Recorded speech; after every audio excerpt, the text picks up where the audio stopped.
Por isso não tema, pois estou com você. Não tenha medo, pois sou o seu Deus. Eu o fortalecerei e o ajudarei. Eu o segurarei com a minha mão direita vitoriosa. Amém por isso, hein? Que texto lindo, sabe? Quem escolheu esse texto foi a Leci Schwantz. E pelo que eu entendi aqui, desde maio de 18, ela sofreu um acidente e ficou de cama e assiste o programa.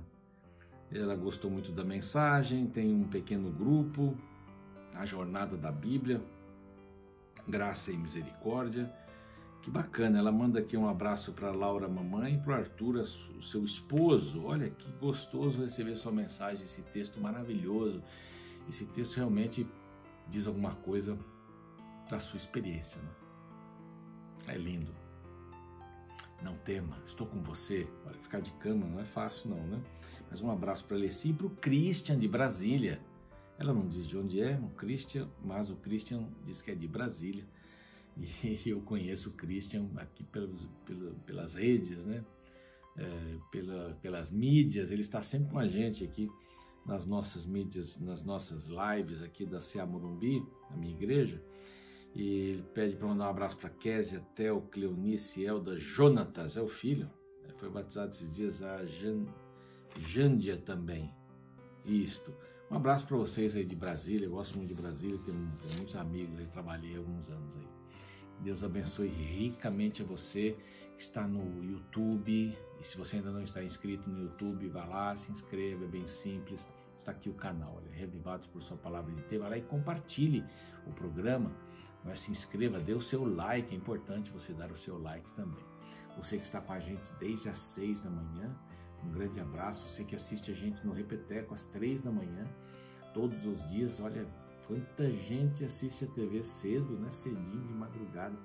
Isso é um bom costume, né? É importante a gente estudar a palavra nas primeiras horas do dia, um pouco antes de você sair para o trabalho, né? Levante-se um pouquinho mais cedo, estude a palavra, um capítulo da Bíblia todos os dias. E amanhã a gente vai completar a Bíblia inteira aqui gravando com você. 1189 capítulos. Hoje a gente completa 1188. Um privilégio muito grande. E a gente quer agradecer os Anjos da Esperança. Se você quiser saber mais informações, são 15 anos que eles vêm ajudando a pregação da palavra em português e espanhol em todo o mundo. Não é pouca coisa não, em todo o mundo.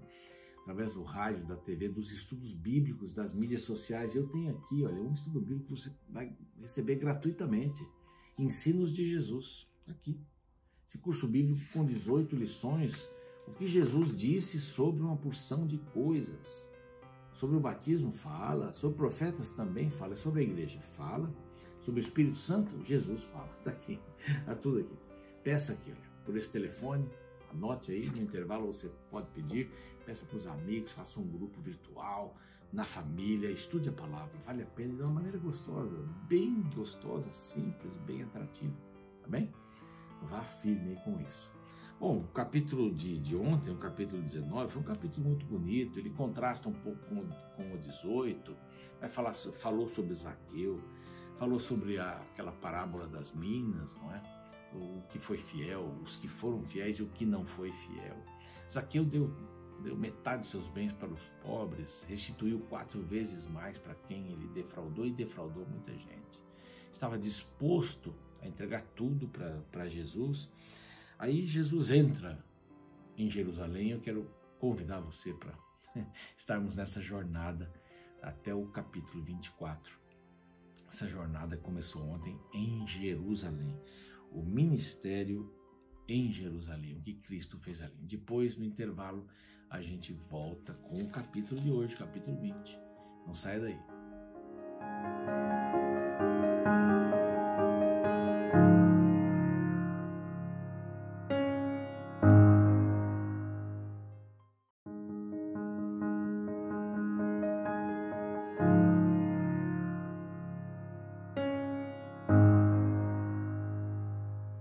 Olá, estamos de volta com o programa Reavivados por Sua Palavra, aqui da TV Novo Tempo. Um privilégio ter você com a gente.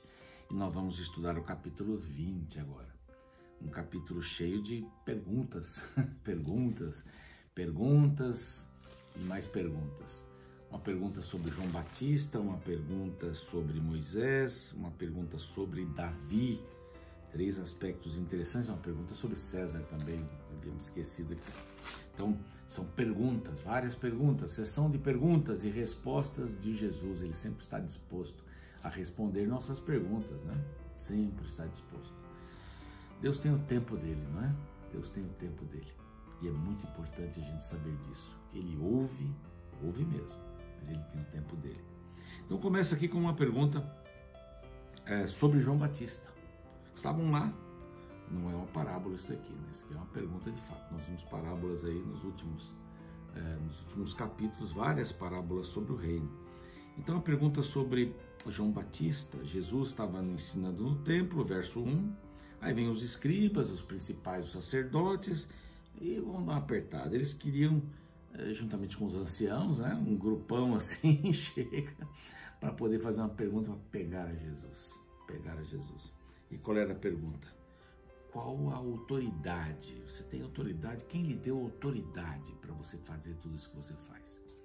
Interessante, eles estavam ainda, é o diabo, isso é o diabo. Esse homem está representando Beelzebul.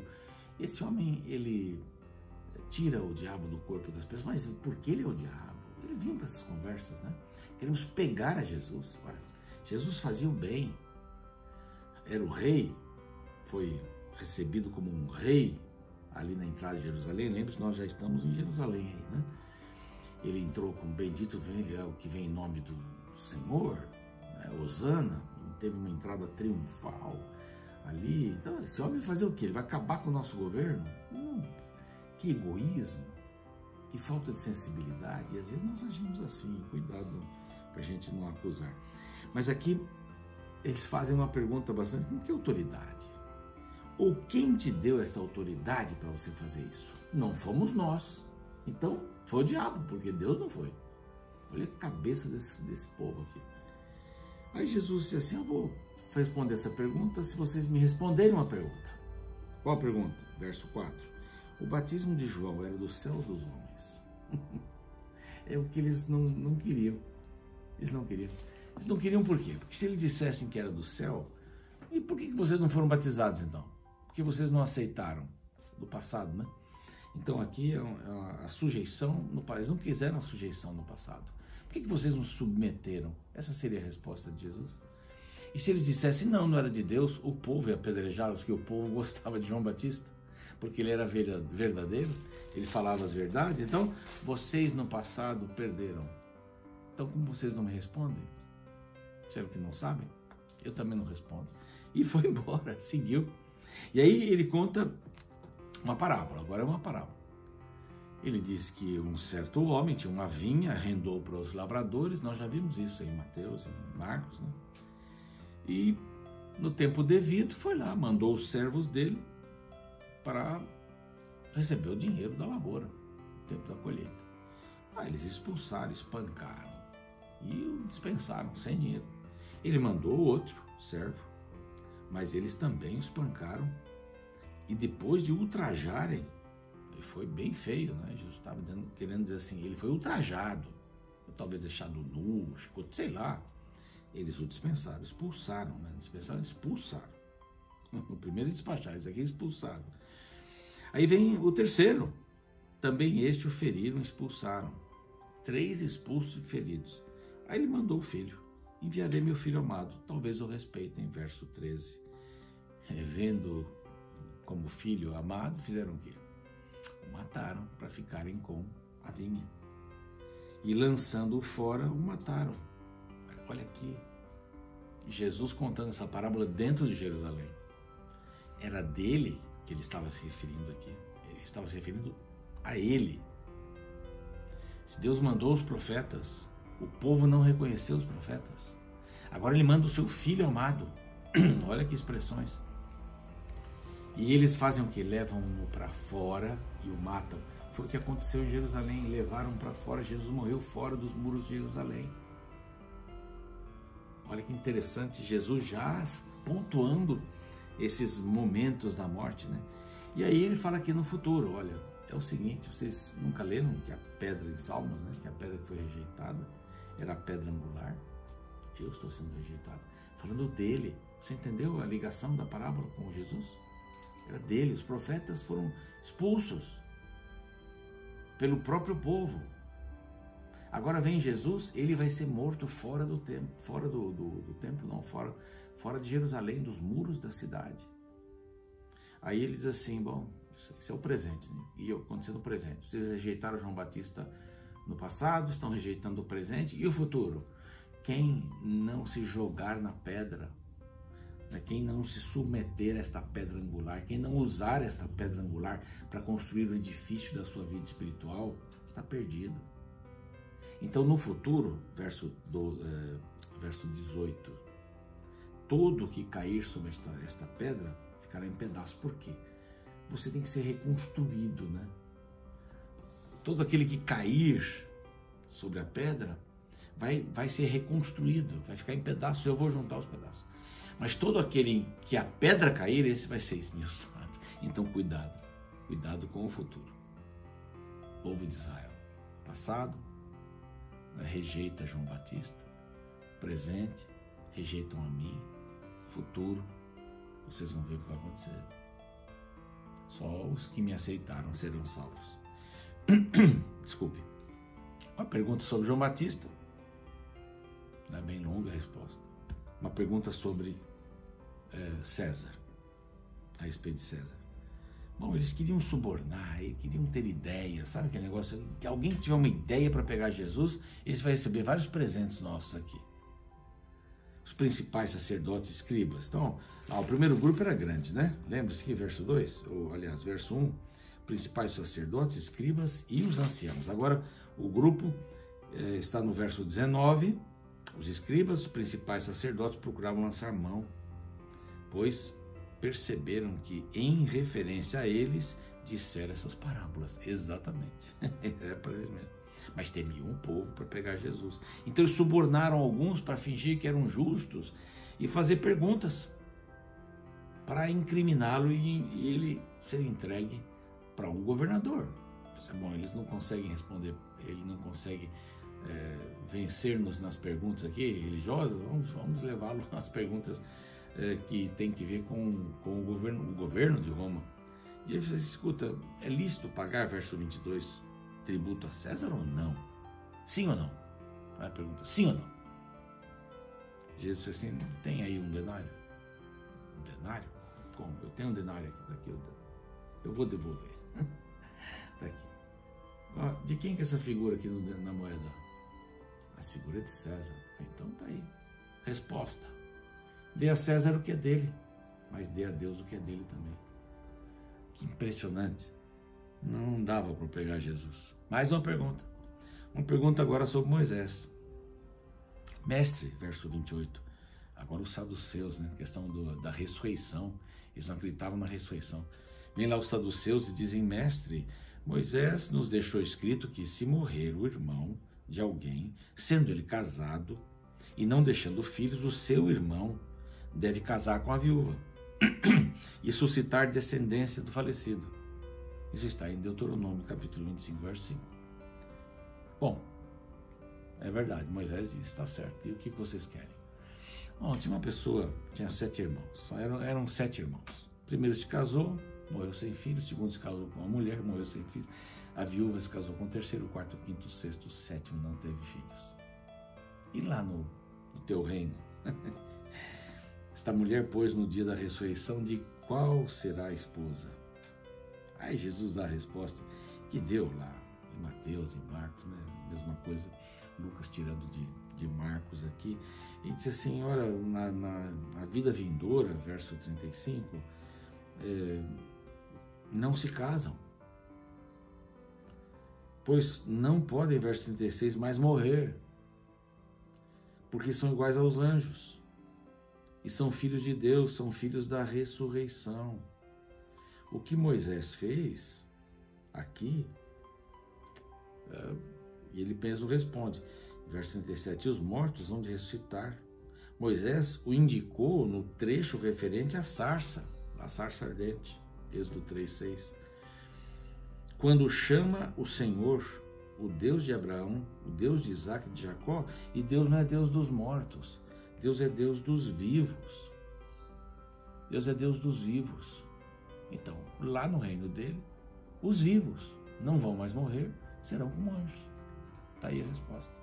Não vai ficar com um, com o outro, e com o outro, e com o outro. Aí ninguém mais dizia nada. O verso 40 diz que ninguém mais falava nada.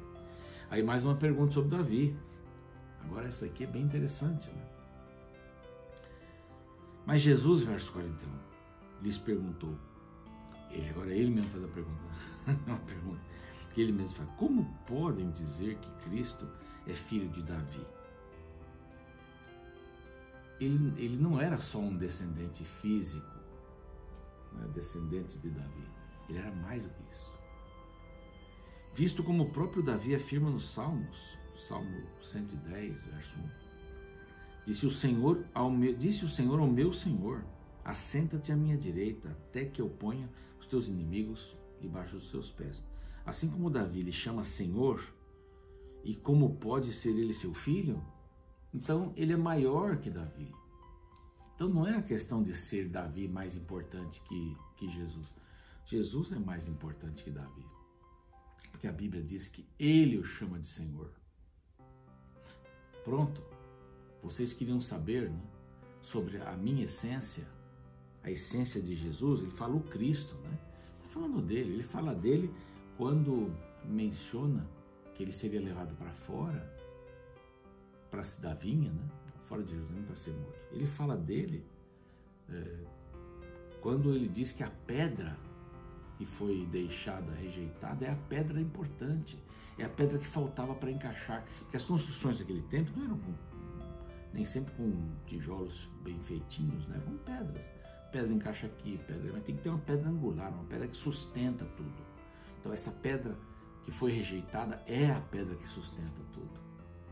E ele menciona dele mesmo. Eu sou maior, o Cristo, né, é maior que Davi. Então Davi também vai ser salvo por ele, porque Davi o chama de Senhor. De Senhor. Então esse é um capítulo muito interessante, que ele fala sobre a pergunta de João Batista. Vocês não aceitaram, vocês não aceitam hoje, vocês vão ver como é que vai ser o futuro. Depois sobre César, vocês não estão seguindo a Deus. Vocês estão preocupados só com os governos desta terra, com a política deste mundo. Tem gente que dá a vida pela política, hein? Consegue fazer uma passeata política da direita, esquerda, centro-esquerda, centro. Não, esse daqui é o certo, mas não se levanta para falar de Jesus. Não se levanta para falar de Jesus. Preocupado com detalhes. Como é que vai ser? De que tipo vamos ter carne no céu? Isso não é a preocupação. Vai viver com quem? Não, gente, já passou a vida dos mortos aqui. Agora lá é eternidade. Lá nós vamos ser como os anjos. Vamos viver com a família, vamos ter amigos, vamos entender tudo isso. Mas lá não vamos procriar. Não vamos procriar, vamos ter a família, vamos seguir a vida. Uma eternidade de alegrias, bênçãos, de conhecimento. Então que você e eu possamos nos submeter. E ele termina aqui dizendo assim, cuidado com os escribas. Só querem em primeiro lugar, querem vestes bonitas, tal, mas eles não têm a palavra. É só exterior. Cuida do seu interior para entrar no reino. Vamos orar? Pai bondoso, nós te agradecemos porque o teu reino já veio, mas ainda não foi estabelecido. Já veio porque ele pode nascer em nosso coração. E nós queremos isso. Nós queremos nos submeter ao Senhor. Nós queremos aceitar o Cristo que foi morto fora de Jerusalém. Queremos aceitá-lo como pedra angular da nossa vida, como base, como fundamento. Queremos nos despedaçar nesta pedra. Queremos acabar com o nosso próprio eu, para que Cristo viva em nós. Que o Senhor nos ajude a termos esta visão. Jesus não nos despersonaliza, mas Ele quer que nos submetamos a Ele para termos uma vida melhor. Que assim seja, em nome dEle te rogamos. Amém. Bom, você fica agora com o resumo, né, que é uma ilustração com a música, e a gente se vê amanhã com o 1.189º capítulo da Bíblia. Até lá.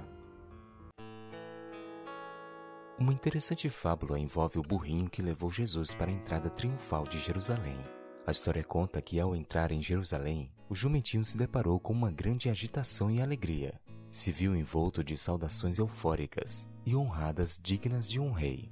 O jumentinho passou a pisar em ramos de árvores especialmente colocados no seu caminho, envoltos de muitas glórias. Por causa do tratamento, ele se sentiu importante. Ao voltar para casa, já entrou contando o ocorrido à sua mãe, e ela, percebendo o que havia acontecido, pediu para que seu filho retornasse novamente à entrada de Jerusalém, para ver como lhe tratariam novamente. O jumentinho, muito contente, retornou ao local, mas qual não foi a sua surpresa ao notar que não havia muita gente nas ruas, e as pessoas que passavam se mostravam totalmente indiferentes a ele. Inclusive o maltrataram e alguns até o chutavam dizendo: "Sai daqui, seu animal!" O jumentinho voltou para casa decepcionado e muito triste. Logo, encontrando sua mãe, disse: "Mamãe, hoje ninguém nem mesmo olhou para mim. As pessoas sequer notaram a minha presença nas ruas da cidade. Os que me viram até me chutaram.